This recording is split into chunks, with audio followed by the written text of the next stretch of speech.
My sister came to me, begging, absolutely pleading that I help pay for her daughter's wedding. Well, you know what? I'm the only one that's really in the position that can help out, and it's not going to hurt me to help out, so why not? I'll give some money for it. But then I discovered a secret about, well, my sister and her little daughter. My husband is deceased. I met my husband on a dating site when I was 20. I logged in and there was this super cute face. I clicked and saw 1,700 miles away. Well, I clicked right away because what's the point? Well, a few days later, I decided what's the worst that can happen and sent a message and he wrote back. Within a week, we were talking every day, and within a month, it was 3 times a day on Skype. He lived in Texas. I lived in California. I flew out to see him a few months later, and he flew out to see my family a few months after that. I flew out one more time and stayed for good. We were married a year after we met and continued to live with his parents. We never had kids because he was quite volatile and paranoid all the time when children were with him. After our wedding, he was looking to dive into a hobby that is fun, interesting, and social, and that could make us some extra cash. He'd always been a fan of tastefully modified or customized cars, so he got a better car and worked on his car modification skills at home in our small garage. He then began working on more cars, providing more and more modifications for friends and local enthusiasts. He had mechanically inclined friends and somewhere to get his parts from really cheaply. After a lot of years of hard work, he got some sort of reputation around town for experience and quality work. So he starts to join these Facebook groups for car meets in our area. He went to these events and met a lot of car people. At this time, he focused on building a small but loyal customer fan base and earned about $50,000 while doing it. For big jobs, he rented a 2-car garage outside the city for like $350 a month. The demand grew, and he focused on specializing in high-end and luxury sport car modifications. It was a lot of work for him, and I wanted to alleviate some of his stress, So, I would cook for him his favorite dishes, make sure that the house is clean, try to get him to take walks, bring food, snack, and water to him, etc. We had 9 wonderful years together until he suddenly died of a heart attack completely out of the blue. I don't know. One minute he was telling me to sleep in, and the next minute I heard a loud noise and sat up only to see him collapsed in the front of the desk. The paramedics worked on him for almost an hour until they came to me and said that he's gone. So after that, I went down to a dark hole, and I did climb out of it, though. It was an odd feeling how I had to finish my life without him. I mean, I missed him dearly. I did, and had moments of rage and pain, and I moved on. I also threw myself into work. I reached out to my husband's network of professionals and clients, and I started checking out automotive channels on YouTube even. I attended workshops and learned from a lot of internet forums. My biggest fear stepping in was failing and bringing down my husband's long-standing business.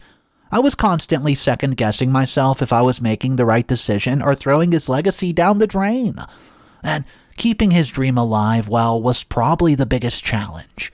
I gradually took on more responsibilities. The business was already successful, so I did not try to reinvent the wheel. I just kept making small changes over time to offer better services. Although it's not as successful as before, I still keep the shop profitable, and currently I do all the work myself. Modifications, maintenance, you name it. Modifying cars is hard, but it taught me so much, and I've made so many lifelong friends with other gearheads over the years. It's so rewarding to go through a sports car front to back and add your own personal touches all over the place, without ruining the character of the car. On top of that, it is financially amazing too. However, my sister Rachel would always ask me why people like to change things on their vehicle. A car is only used to go from point A to point B. Why do people spend money on it? Why are they trying to make their car something it's not? Why do you want to lift so much weight? Why are you doing it? It looks good enough already. Don't ruin it. They're made to be the way they are. I never understood why she obnoxiously cares too much about what people do to their property. Despite this, I've always tried to maintain a peaceful relationship with her. When we were kids, we were not treated equally or held to the same standards by our parents. I was always expected to be a hard-working, accountable child and make responsible choices, but Rachel was encouraged to have fun, and our parents bailed her out whenever she made an irresponsible decision. For example, when she would just perform badly in school or something to that note, they would just pay tutors to do her homework, but if I genuinely struggled in a subject, they would tell me to figure it out. When I was 18, Rachel had an affair with my then boyfriend while we were still together, and my parents never really held her accountable for her actions. Soon she decided to marry him in private, and in my family we have the term oopsie baby for the unplanned family members. This should be a clue that my family sucks. I was an oopsie baby, and so was my niece, Olivia. Due to my parents' favoritism, I'm honestly closer to my husband's parents than my own. When my husband passed away, they said I would always have a place with them. I call them Mom and I call him Dad, and they will be that for the rest of my life. The immediate acceptance and love I received from them just endeared them to me 1,000,000 times more than anything I felt for my own family. I'm very much blessed to take care of them in their old age. Let's fast forward to now. Last fall, Olivia announced her engagement with her soulmate, Chris. Overall, a great guy, respectful, faithful, trustworthy, and humble. I could not be happier. I've seen her grow up into a young adult and share a lot of familial time. I love her and see her as my own daughter. Growing up, she did not have much, so every time I visit her, I would try my best to spoil her however I could, especially as the business grew better. I tried my best to support her, and I even started a fund for her recently to help her pursue her chosen master's degree. In early spring, she announced the date and location of her dream wedding, and I was thrilled for her. I've been helping her plan things, and she only had about 9 months until the wedding day. Due to unforeseen circumstances, Chris has lost his job and his apartment 7 months before the wedding day and could not find a way to get a new job that did not require him to relocate. So Rachel requested me to help pay for the wedding. Neither she nor her husband has a job, and while she is in a PhD program, they're living off some of her research funds. It's not enough to make a living. She's never worked a day in her life, and they're currently residing in an apartment his parents are paying for. Olivia has not graduated yet. My parents have several health problems and don't have any savings and are not able to help financially at all. So I agreed to go ahead and pitch in together with Chris's parents to pay for the wedding. You know, nothing too expensive or outrageous, but we all agreed it's a good gift for the newlyweds to start their life with. I was picking up more projects. Even though it meant I was exhausted, I tirelessly worked to save up for the dream wedding my niece wanted.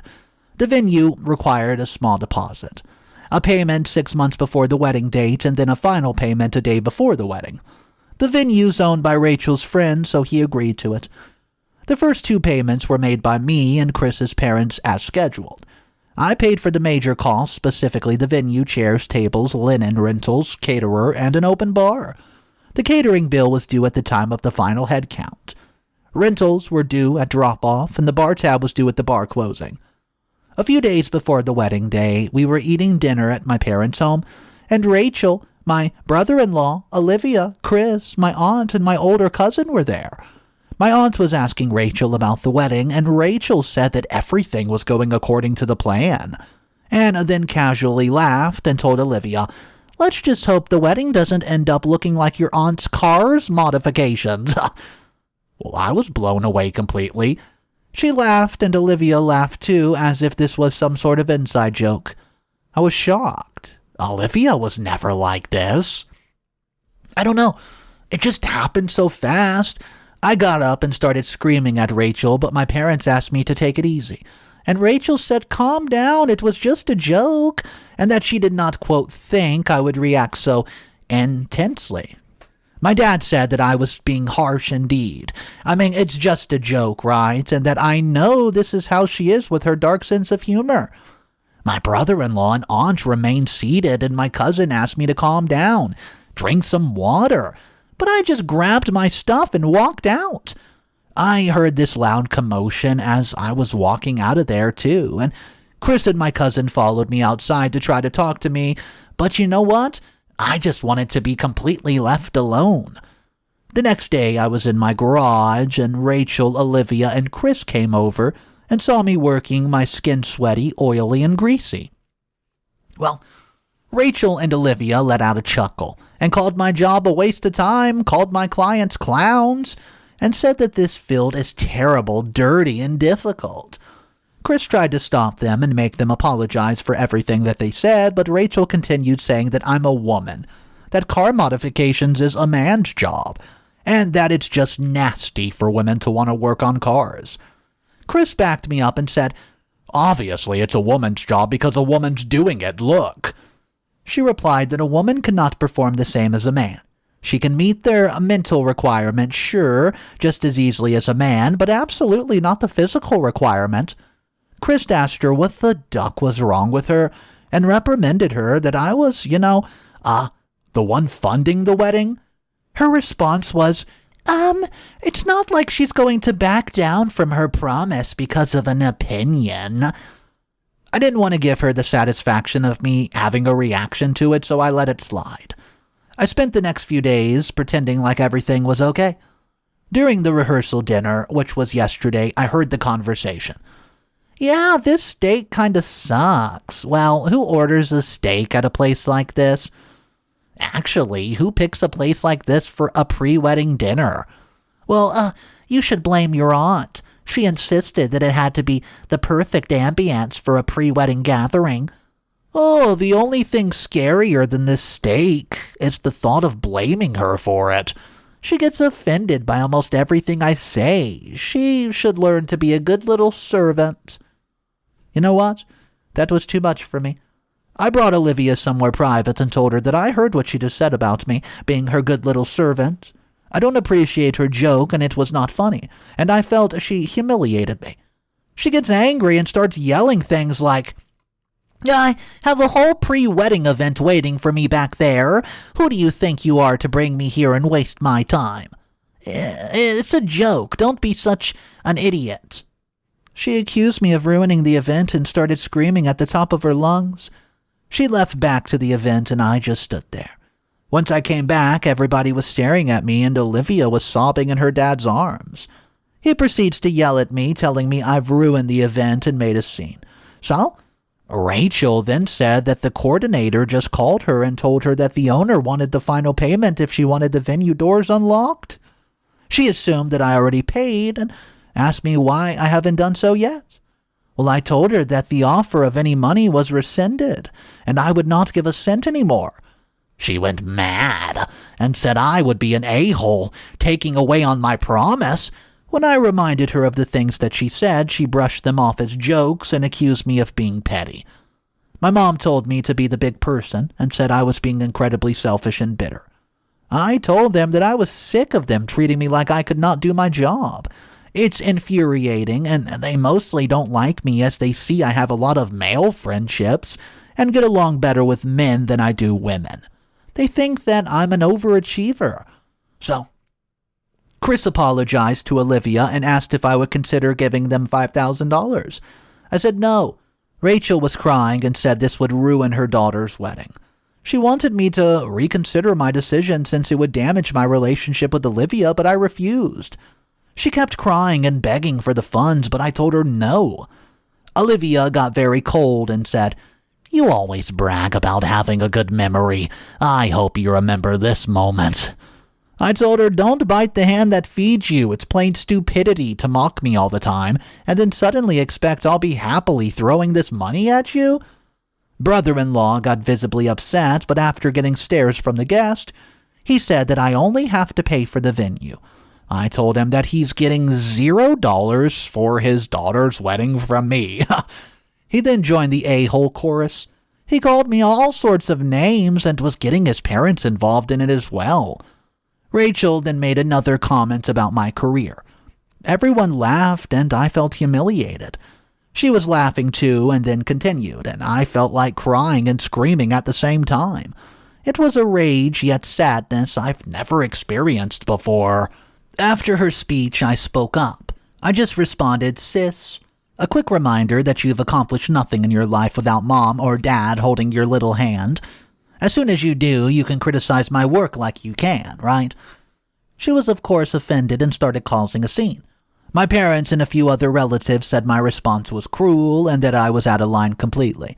But my husband's family said that she invited it after insulting me first.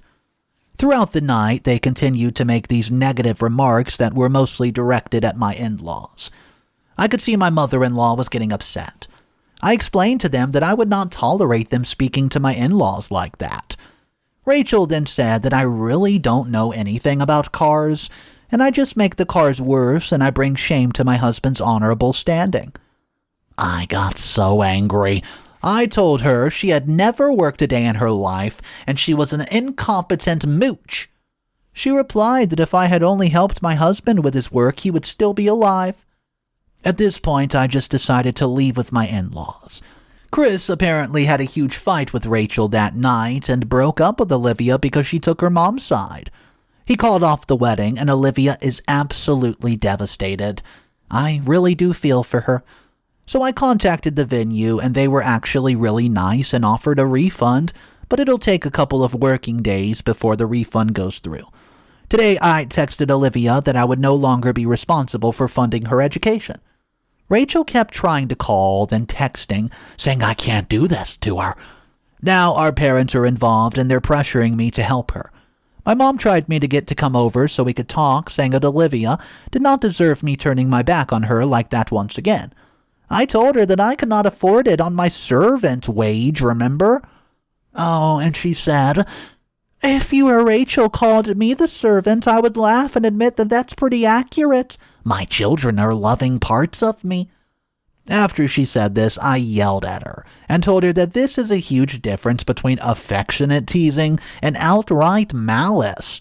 And I don't mind a good-natured teasing, but they should know what lines not to cross and what constitutes sensitive subjects. I don't really know what I'm asking, whether I'm overreacting or whether I should have just agreed to make the final payment. Well, my in-laws are okay with it, as it is my money, but my friends don't support my actions and told me that I should have just stuck to what we agreed on. Part of me feels like they're right, and I'm going back on my word, but part of me finds it difficult to see the humiliation as a mere joke.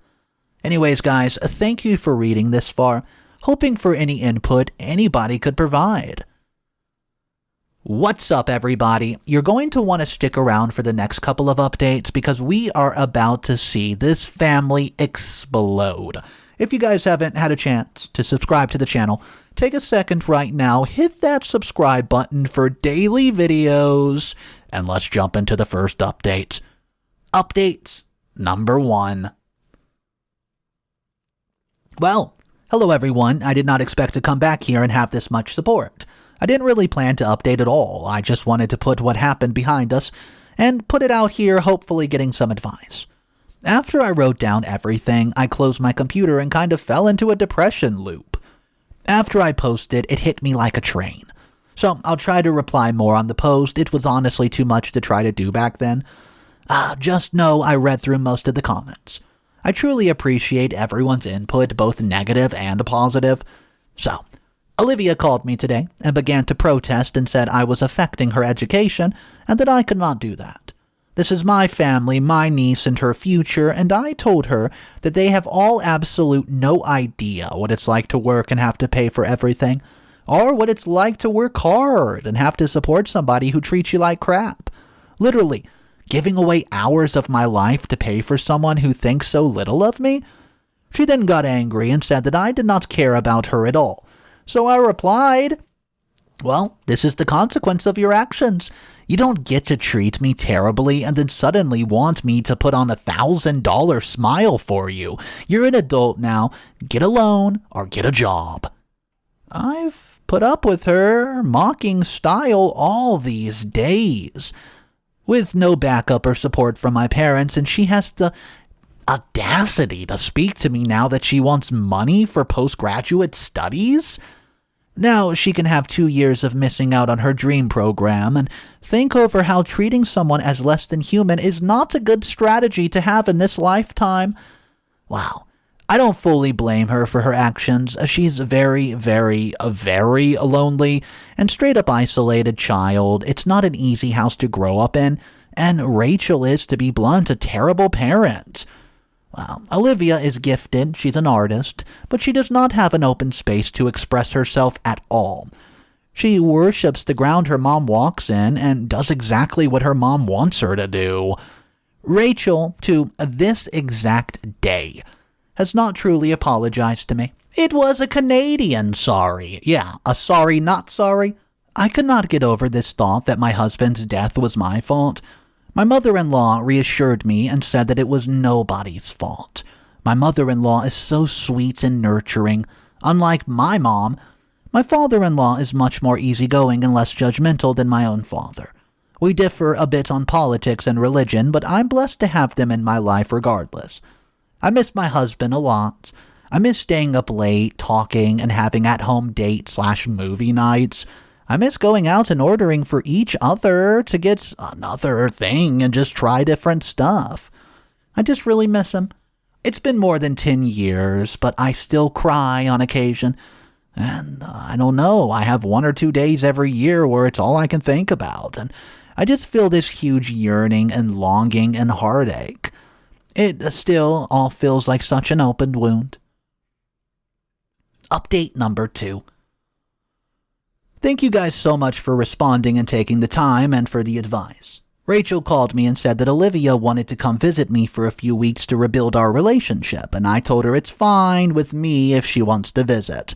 But then she goes, and she wants to bring, her boyfriend. He's 44. I was like, are you kidding me? But she wasn't kidding. At first I was like, hell no. But after about a week of talking, I gave in with one caveat. I told her that if this dude is staying in our house, I'm going to ask him questions he might not like. She wanted to know what kind of questions, so I gave her some very specific ones. You know, like, how did you guys meet? Who made the first move? If the dude made the first move, it's weird. Has the dude been married? Does he have kids? Why are you dating such a young woman? You know, what's the end game here? A serious relationship, a marriage? Have you discussed what will happen if Olivia gets pregnant? I know I'm not Olivia's mom, right? And we're not on good terms, but no one else in her family is asking these tough questions. Rachel is just fine with the relationship, which boggles my mind. So, fast forward to the visit. Olivia and the old dude show up. I'm cordial, I wait till the evening, and after everything is settled and dinner's over, I invite the guy to join me on the porch for a few drinks. You know, just me and him. Then I start asking my questions. After only my second question, the guy starts getting very, very defensive. He told me this is, quote, none of my business. Well, I get a little mad. I told him he's staying in my home for a week. I can ask him a few questions. And the girl is my niece. I'm not out of bounds here. He told me I was making him uncomfortable, so I replied that I was uncomfortable having a man who was clearly taking advantage of a young girl stay in my home. You can answer my questions and act like you're a stand-up guy, or feel free to hit the ducking road. Well, he left.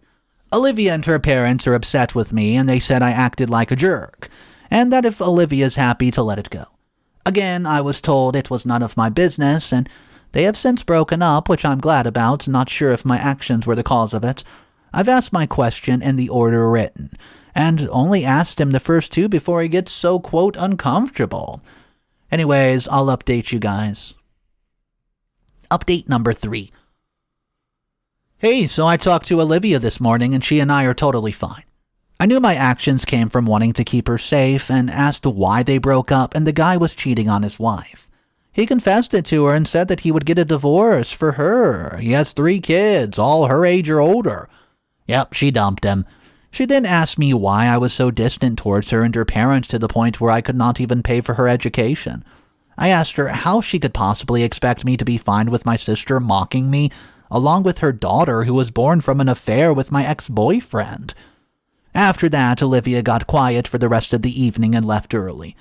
So, I later get a call from Rachel yelling at me for ruining her family. Apparently, she and my brother-in-law did not bother telling Olivia about what they did to me, and now she knows and is so angry at them that she decided to go live with her best friend's family. That's right, she wants to leave them. I'm starting to feel guilty that I told her the truth since it affected her more than I thought it would. But at the same time, she's grown enough to know the truth, and I don't think I could have lied to her face even if I wanted to. Final update. I decided to listen to some of your advice and text Olivia.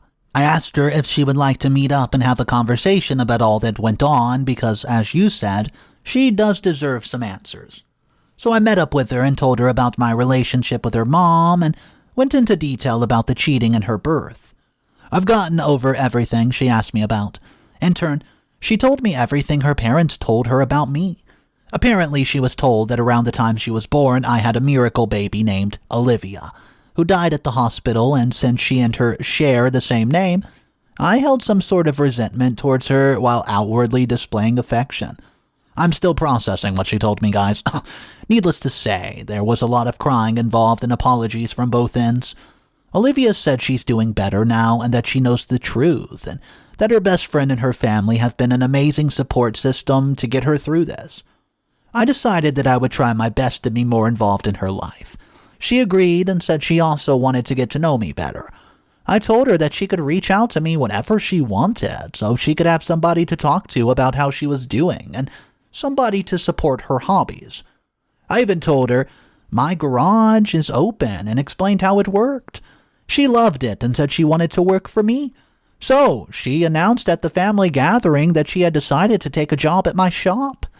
Rachel was shocked and was not okay with what was said. Your aunt's job is to make an ego-boosting car look stupid and sound like a fart.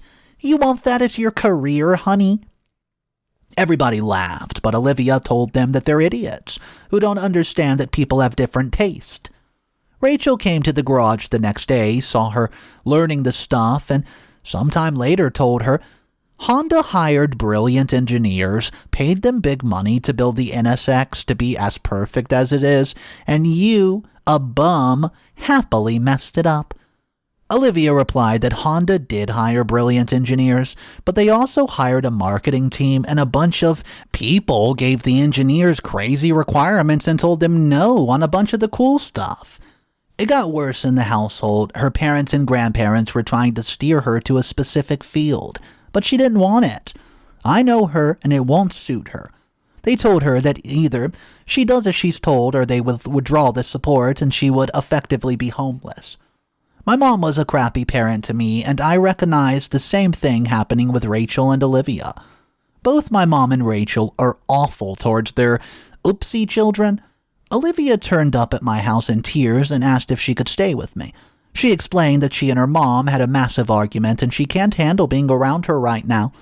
I told her yes, of course, I would have to talk to her parents about it, so I contacted Rachel and we spoke on the phone and asked her if it's okay if Olivia stays with me.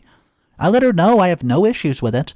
She argued with me that everything was going fine and did not need my help. So I just argued back at her that I did not think it was okay with how she was responding to the situation, and she shouted at me to mind my own damn business. Olivia did stay with me the past weekend, and we had a lot of fun together.